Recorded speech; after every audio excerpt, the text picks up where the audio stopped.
Alors voilà, nous voilà de retour pour un nouvel épisode, un troisième épisode de ce compte YouTube. Euh, Tout à l'heure, je m'ennuyais un petit peu. Je me sentais bien physiquement, bien mentalement, mais je me sentais un petit peu stressé quand même. Je me disais qu'est-ce que je pourrais faire de ma journée, je sais pas trop ce que je vais faire, je m'ennuie. En même temps, j'ai toujours cette idée, quoi, cette révélation que j'ai eue, quoi. Être heureux, c'est facile. Et j'ai noté dans mon journal, j'ai écrit le bonheur doit se ressentir à chaque instant. J'ai repensé aussi à ceux qui parlent de dictature du bonheur, etc. Que c'est pas possible d'être heureux à chaque instant.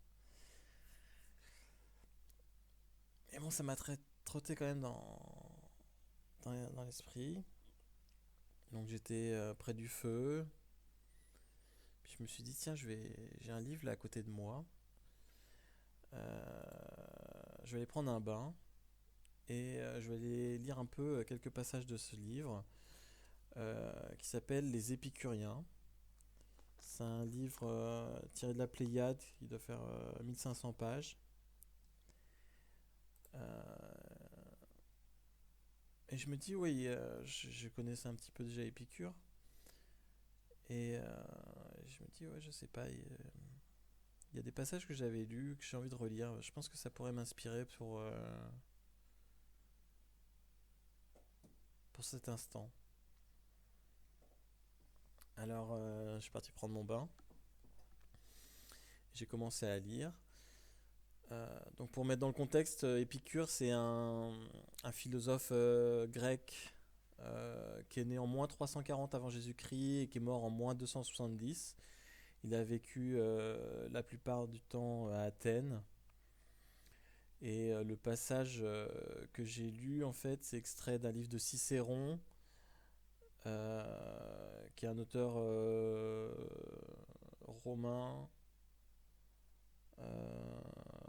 Donc bien plus tard, je sais plus quelle année, mais bien plus tard, et qui résume un peu la doctrine d'Épicure, parce que il ne reste plus grand chose en fait des textes d'Épicure qui a écrit, je crois, des dizaines de livres, mais il nous reste plus que 1500 pages. Alors 1500 pages, ça peut paraître beaucoup, mais en même temps, c'est pas énorme quand même par rapport à tout ce qu'il a produit comme œuvre littéraire.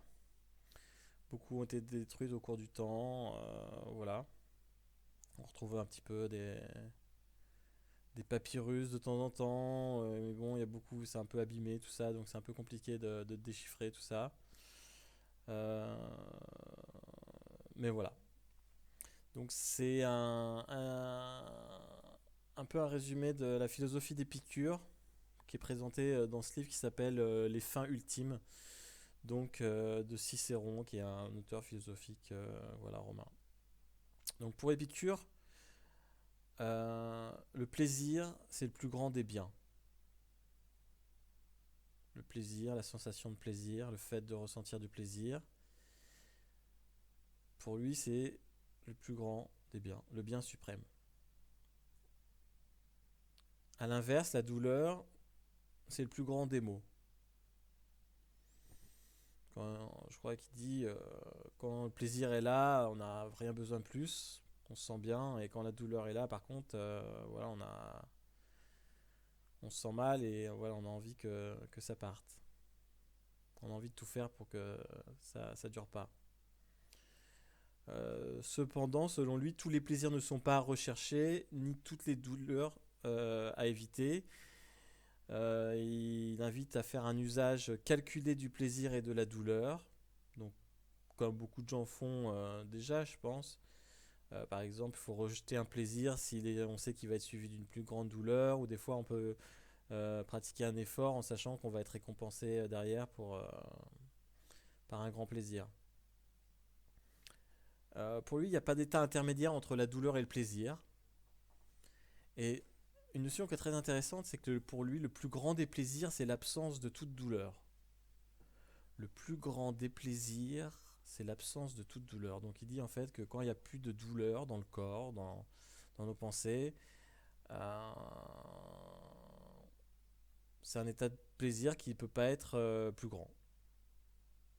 Donc c'est intéressant. Moi, je suis tout à fait d'accord avec ça. Je pense que voilà, à partir du moment où il n'y a plus rien qui nous fait souffrir, il n'y a que du positif finalement qui reste. Euh, et voilà.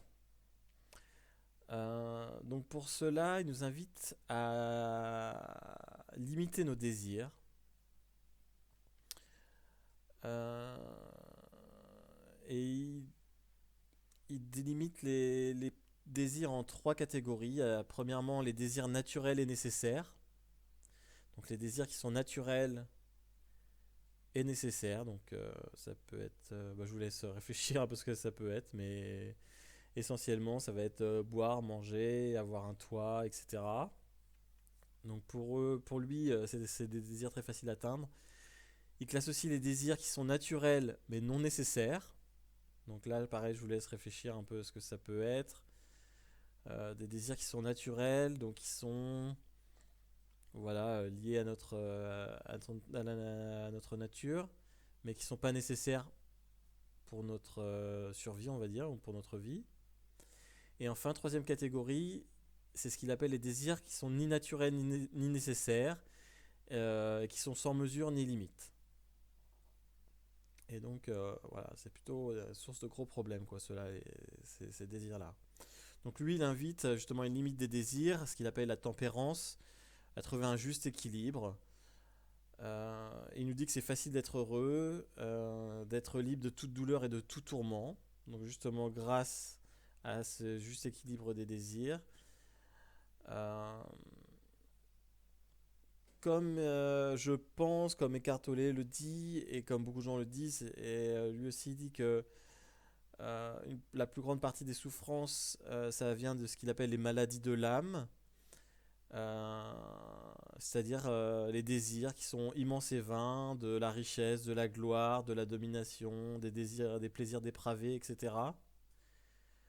Et que ça, c'est une grande source de tourment. Euh, Il y a une phrase que j'aime bien. Alors je vais vous la lire. Il dit le sage est toujours en état de plaisir. Alors déjà, ça me plaît parce que j'avais écrit ça dans mon journal. Je dis le plaisir de se ressentir à chaque instant. Mais comment quoi? Et donc il dit le sage est toujours en état de plaisir car il n'y a aucun moment où il n'est en lui plus de plaisir que de douleur. Donc à chaque instant, même s'il y a de la douleur en lui, il y a plus de plaisir que de douleur. En effet, il se souvient avec plaisir des événements passés.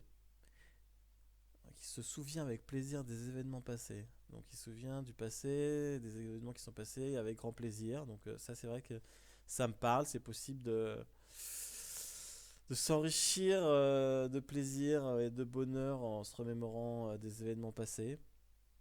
Il s'empare du présent en ayant conscience des immenses avantages qu'il comporte et de leur agrément. Donc il a conscience du présent, de tous les immenses avantages que le présent comporte, tous les plaisirs qu'il comporte. Je sais pas, là en ce moment j'ai des arbres devant moi, vous les voyez pas, mais c'est des arbres qui sont magnifiques, je vois le ciel, je sais pas, j'ai bien mangé, j'ai un chat cool, j'ai des gens que j'aime, j'ai des amis cool, enfin etc. C'est voilà. Et d'un coup, ouais, de réfléchir à ça, de prendre conscience à ça, ouais, ça booste quoi, c'est intéressant. Euh, il dit aussi que le sage n'est pas suspendu au futur, son attente ne l'empêchant pas de jouir du présent. Lorsqu'il compare sa vie à celle des insensés, un grand plaisir l'envahit. Quand il compare sa vie à ceux qui sont dans la recherche de la gloire, des plaisirs dépravés, de la richesse, de la domination, etc., un grand plaisir l'envahit. Je pense qu'il mesure sa chance, quoi, déjà. C'est assez énorme. Donc ça, j'aime bien cette phrase. Ça m'a beaucoup plu par rapport à ce que je ressentais à ce moment-là. Ensuite, selon Épicure, Il y a une autre phrase que j'aime bien, il dit: de toutes les choses que la sagesse procure à la vie heureuse, rien n'est plus grand, plus fécond, plus agréable que l'amitié. Ah ouais, c'est vrai, ça, l'amitié, c'est pas mal ça quand même. L'amitié, ouais, l'amitié. Ouais. Là, ça fait réfléchir. Euh, donc, il puise de la joie dans la remémoration assidue des plaisirs passés, la conscience des immenses avantages du présent, dans l'amitié. Voilà, et une dernière citation de lui. Il dit: l'homme bien né se consacre principalement à la sagesse et à l'amitié. Donc à la sagesse, un peu à la philosophie, à la réflexion, un petit peu comme ça. Euh, et waouh! Donc j'étais dans mon bain, j'étais content de lire tout ça. Et je pense que ça m'a apporté pas mal de clés par rapport aux questions que je me posais. Et, et je dirais pas que j'ai hâte à présent de ressentir encore un petit peu de l'ennui ou du tourment. Mais c'est vrai que je vais voir les choses différemment. Donc voilà, je vous encourage à faire de même. Je ne sais pas si ça a pu ouvrir quelques portes dans vos esprits. Voilà, donc c'était un petit cours sur la philosophie d'Épicure. Voilà, donc j'espère que ça vous a plu. Voilà, je vous souhaite une très bonne journée. N'oubliez pas d'être heureux à chaque instant. Et, et voilà. Au revoir.